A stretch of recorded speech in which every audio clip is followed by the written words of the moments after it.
Welcome back to my YouTube. My name is Ebony Janice. I go by Ebony Janice, which means that you should call me Ebony Janice. And your group chat is in Mbongi. Okay.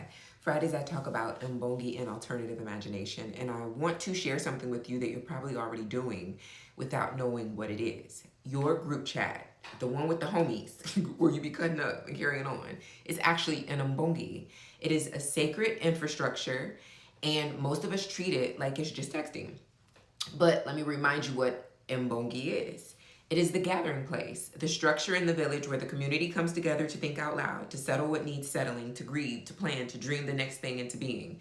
It was never just a building. It was the function. Wherever the people gather to make sense of their world and imagine forward, that is the Mbongi.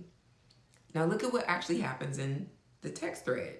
Somebody drops a problem and 4 women and 2 homies, two men's, apply their whole minds to it, even with a little bit of humor. Somebody's spiraling and the rest hold that person accountable until they are able to come back down. You process the news and you decode the situation together and you talk each other out of the bad decisions or into the brave ones.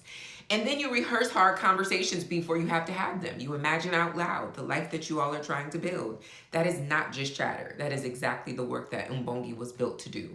You have reconstituted an ancient village structure inside your phone, and you have been calling it the group chat.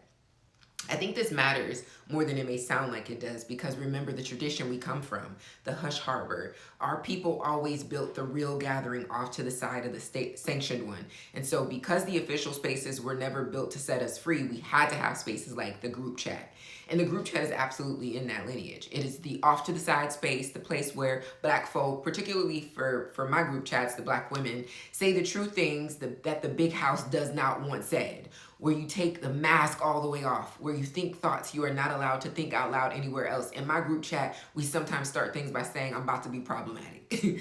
So I want you to start treating it like the sacred thing that it is. Protect it. Don't let it become only logistics and memes, though we love memes and that's necessary. That's a part of our joy practice. But bring the real questions there as well. Bring the dreaming. Use it for what the Mbongi was for. That is not just venting, but for world building. We are sacred, we are imagining something different. Help me see that here in this space. That's our assignment, because you're not just on your phone with your friends. You are sitting in a clearing, and your ancestors recognize that clearing. You built the Mbongi and just didn't even realize it. We're gathering on purpose in those spaces now that we know that this is Mbongi. The Mbongi, the text thread, is doing ancient work. I love that for us.